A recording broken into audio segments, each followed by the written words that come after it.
Blub, blub, blub, blub. Everybody was born into a story. Everybody was born into a story about how they got there and about how those people are their people. But every adoption story starts out tragically.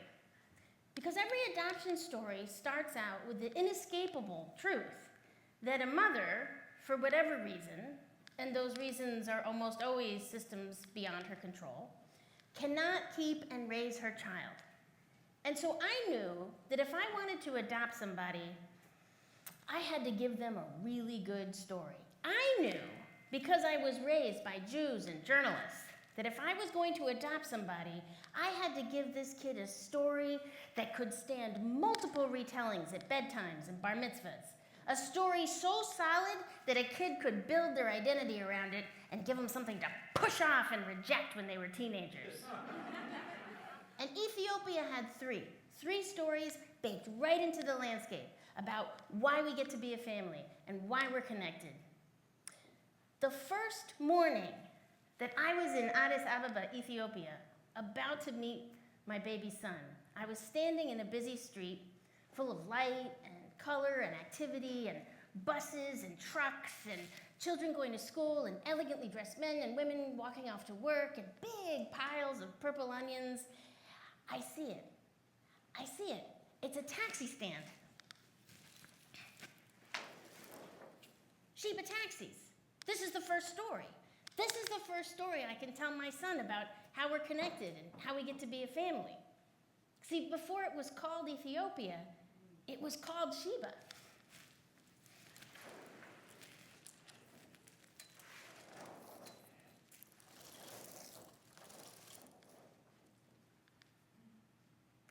"3,000 years ago, my darling, in the land of Sheba, there lived a queen, the Queen of Sheba. She had a problem. She really wanted a tiny little baby, but she couldn't have one. Why? Well, to have one, she'd have to get married. And if she got married, that guy would get to be the king. And she didn't want to give up her job. She loved her work. The queen was frustrated. So she thought and she thought and she thought, and she said, I don't need a king to be my husband. I need a king to be my sperm donor. And what better sperm donor fit for a queen than King Solomon, the king of the Jews, the king up in Jerusalem? So she travels north to see King Solomon. Well, with 400 wives and 600 girlfriends, King Solomon seemed really tired, like really tired, but more than happy to get her pregnant. He has one condition. Any child he's gonna have has to be Jewish. So the mother has to be Jewish too. She's gonna have to convert, so Sheba converts. When she's quite sure she's very pregnant, she goes to Solomon to say that she's ready to leave and go back to Sheba. And she says, Solomon, this baby, our baby, they're gonna be the only Jewish kid in the neighborhood. And that can be very hard on a kid's self-esteem growing up. And Solomon says, you're right, I can help. And so King Solomon selects 1,000 Hebrews from each of the 12 tribes of Israel to go home with Sheba.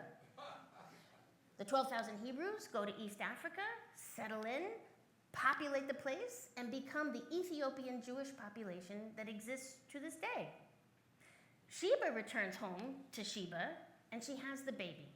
It's a boy. She names him Menelik, and he grows up to be emperor, and every emperor after him, all the way to the modern-day Haile Selassie, claimed to be a descendant of the Jewish king and queen, Solomon and Sheba. And that's how, my darling, you and I share ancestors. We come from the same people, and they're Ethiopian Jews just like you. We're gonna spend the day on the road.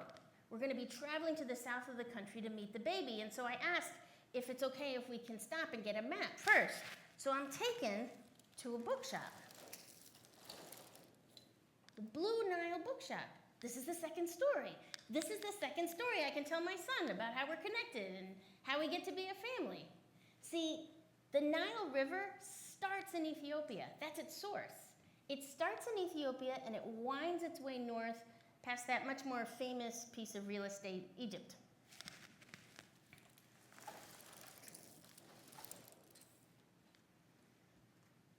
"4,000 years ago, my darling, in the land of Egypt, by the banks of the Nile River, there lived a group of women with very different life circumstances. Some of them were Hebrew slaves. Some of them were Egyptian midwives. And one of them was a princess, the daughter of the Pharaoh. All of them had a problem. The Pharaoh, the leader of the land, was a cruel and deranged dictator who had got it in his head that the Hebrew slaves were a threat to his power, and so he ordered them to murder their babies. Well, the Hebrew slave women did not want to murder their babies. The Egyptian midwives did not get into the baby birthing business just to murder babies. And the princess, she had always wanted a tiny little baby, and she couldn't have one. Why? Maybe she had unexplained infertility like me, but she was disgusted with her father's awful genocidal policy of getting rid of all these perfectly good tiny little babies. The women were frustrated. Well, my darling, everybody knows what happens next, and it's really the Cadillac of adoption stories. The princess goes down to the Nile River. She sees little baby Moses in the basket in the bulrushes. She scoops him up. She takes him back to the palace and raises him to be a prince of Egypt. I don't buy it, my darling. I don't think you tell a group of women that they need to start murdering babies and they just comply. I think an underground resistance formed between the Hebrew slave women and the Egyptian midwives. I think there was basket weaving seminars long into the night. I think that when the princess got down to the Nile River, she saw an armada of babies floating in the river. I think she panicked.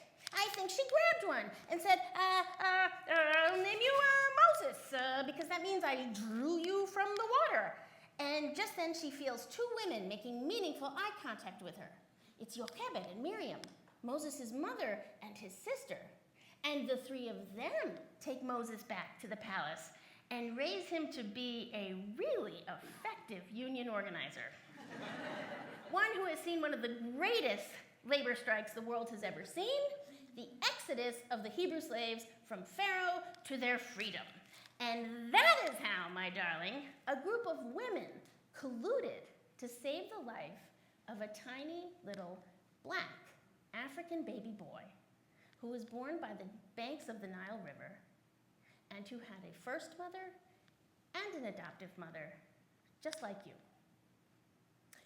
We drive through the city. We pass by the university, it's a lot of babies, and the National Museum, in front of which is a restaurant, the Lucy Lounge.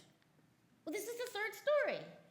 Well, it's not really a story. It's more of an ongoing, expanding archive of peer-reviewed scientific research data submitted by paleontologists. See, Ethiopia sits in the Rift Valley, that great, lush vagina, source of all life as we know it on Earth.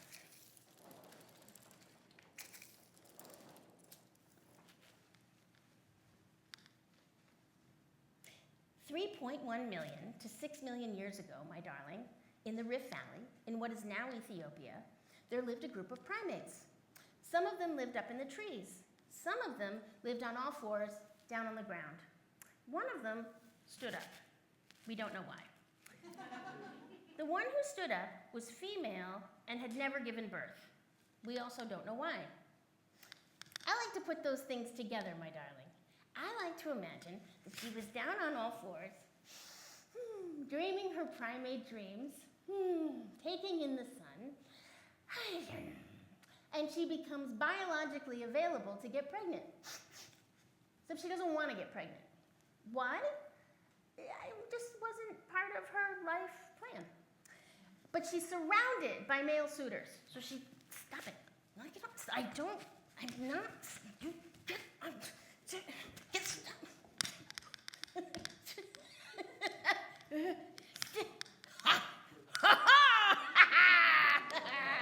Access denied.